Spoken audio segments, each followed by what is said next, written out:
Porra, mas, Jodi, nós tivemos o 8 de janeiro, que vai ficar dito pela imprensa como uma data histórica, etc, Sim. etc. E, de fato, foi um absurdo aquilo que aconteceu.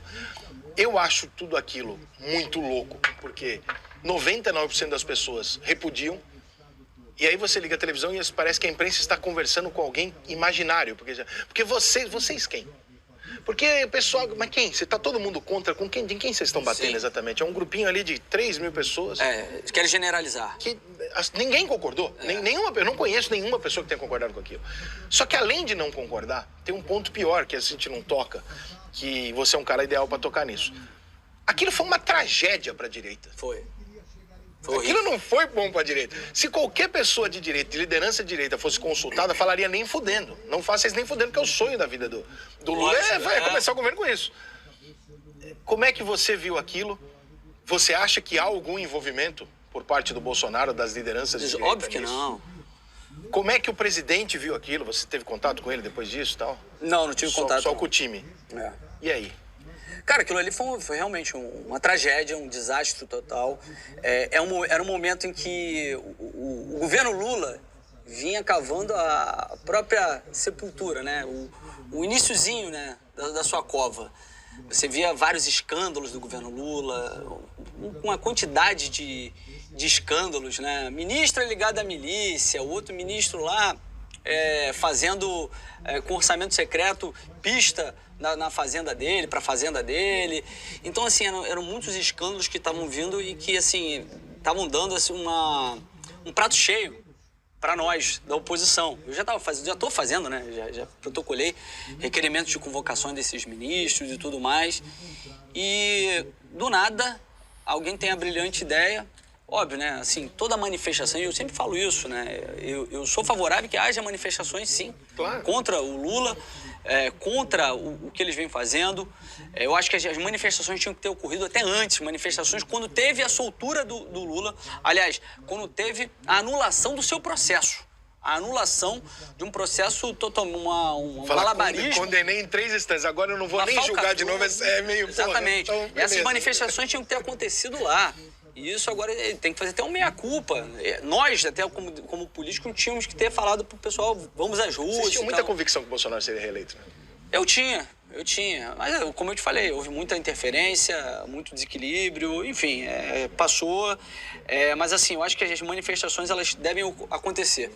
Só que aí você percebe que naquelas manifestações, não só tinham pessoas muito insatisfeitas com tudo que vinha acontecendo, pessoas que estavam cansadas, né, nos quartéis generais e tal, mas tinham infiltrados. Inclusive eu divulguei muito isso, né? O Grupo Prerrogativas, que é o braço jurídico do PT, que tem diversas pessoas que fazem parte desse Grupo Prerrogativo, Fernando Haddad, Paulo Teixeira, um deputado federal, eles até tentaram impedir a minha posse, queriam anular, suspender a minha diplomação, impedir minha posse, dizendo que eu tinha...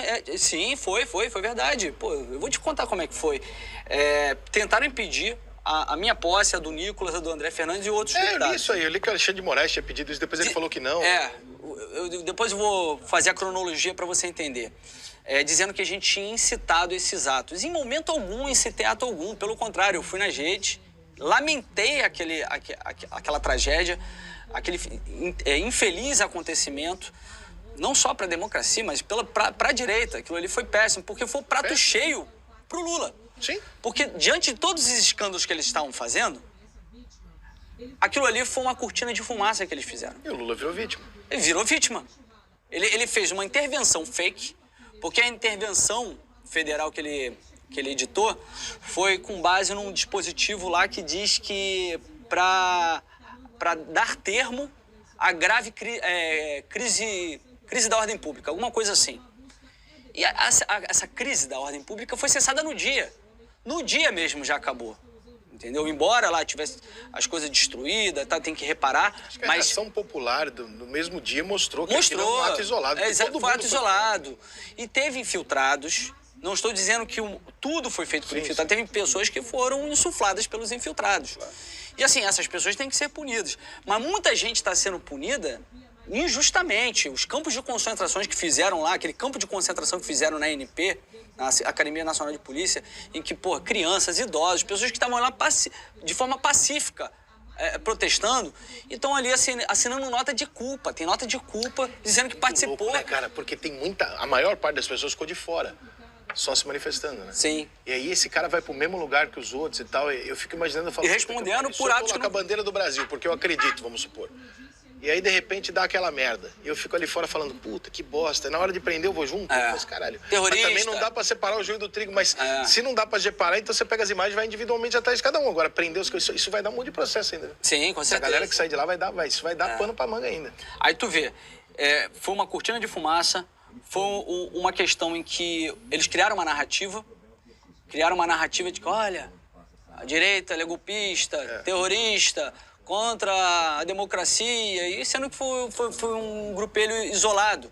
Né? E eles são tão cara de pau de que, culpa de terrorismo e tal, mas a lei que a Dilma sancionou, ela ainda fala que, na lei de terrorismo, antiterrorismo, que as pessoas que cometem atos de depredação e tudo mais, que tenham cunho social ou político, não são enquadradas pela lei de antiterrorismo. Mas a imprensa, o Alexandre de Moraes, criou essa narrativa, terrorista. Embora eu discorde totalmente do que eles fizeram lá, tá? Eu repudio. Aquelas pessoas que destruíram tudo, eles não estão cometendo atos de terrorismo de acordo com a lei. Até porque a minha vida inteira eu vi MST, a galera de vermelho fazer isso em vários lugares e em várias ocasiões, inclusive na Exatamente. E nunca foi tratado dessa maneira. Exatamente. Não, pelo contrário. Não, aí o Lula depois ele foi pra imprensa dizer, não, porque a esquerda nunca destruiu o Brasil. Pelo amor de Deus. Cara, porra, meu. O Lula tá numa amnésia. A gente tem memória, exatamente. Pô, é só pegar os vídeos. Quantos vídeos, cara. E os caras já entraram no STF, já entraram na Câmara dos Deputados, destruindo tudo. Inclusive quando o governo era Lula, que o MST chegava lá, entrava na Câmara dos Deputados e destruía tudo. O Temer também, né? Teve um... Porra, pelo amor de Deus, destruía tudo, de igual intensidade como foi feito no dia 8 de janeiro. Então, assim, é pra narrativa. E também eles fizeram pra quê? Essa intervenção e tudo mais. Inclusive, teve a omissão do governo Lula. Flávio Dino, Lula sabiam de todos os riscos que corriam, já tinham sido alertados talvez pela por isso Polícia Federal. Exatamente, eles não querem a CPI por conta disso, porque houve uma omissão. Porque eles queriam que acontecesse uma tragédia mesmo. Porque isso é capaz de dar um impeachment. Quer dizer, não vai dar, mas enfim. Sim. Se você comprova que o cara sabe que o Congresso é destruído e não faz nada para... Com certeza. É grave. Então aí pode ser que isso dê uma merda maior, né? Com certeza, com certeza. Eles sabiam de tudo que poderia acontecer, permitiram, né? Foram omissos, negligentes, para permitir que aquilo ali acontecesse. E criar essa narrativa e que aí, com isso, a intervenção fez com que não houvesse mais manifestações contra o governo, criaram a narrativa e também aumentaram o cerceamento de liberdades e garantias individuais, né? Legitimaram as ações de Alexandre de Moraes do Supremo, que são feitas ao arrepio da lei. Não, cara, o que aconteceu no dia 8 foi o sonho da vida do PT. Foi. Se o Lula pudesse desenhar o dia ideal do primeiro mês de mandato dele, tinha desenhado aquilo. Exatamente. Aquilo ali validou tudo que... Meu irmão, aquilo ali foi absolutamente... Quando alguém fala assim, mas a direita... Não, se alguém se fuder... Não, Lula quando viu aquilo ali, cara, com tantos escândalos que estavam fazendo do seu governo, mas ele deve ter falado assim, ufa... Obrigado. E validou, a imprensa agora vai repetir pelos próximos 30 anos. Olha só quando a direita esteve lá. Exatamente. Vai usar aquela galera como a direita, coisa que também nunca foi usado categoricamente, o MST, esses grupos invasores, tá como esquerda. Exatamente. Nunca foi legitimado dessa forma. Né? Eles nunca fizeram nenhuma crítica ao MST, MTST, quando fizeram todas essas depredações e tal, sempre tratavam como manifestações legítimas e democráticas, embora houvesse o vandalismo. Agora, quando é um movimento que surge a partir de um protesto da direita, a favor do presidente Bolsonaro contra o Lula, aí tratam como terrorismo. Você falou uma questão aqui que, de fato, tem acontecido mesmo, né? Eles falam como se... Não, porque vocês, não sei o quê e tal, colocando como se, né, toda a direita fosse responsável por isso. Olhando aquilo, eu falo...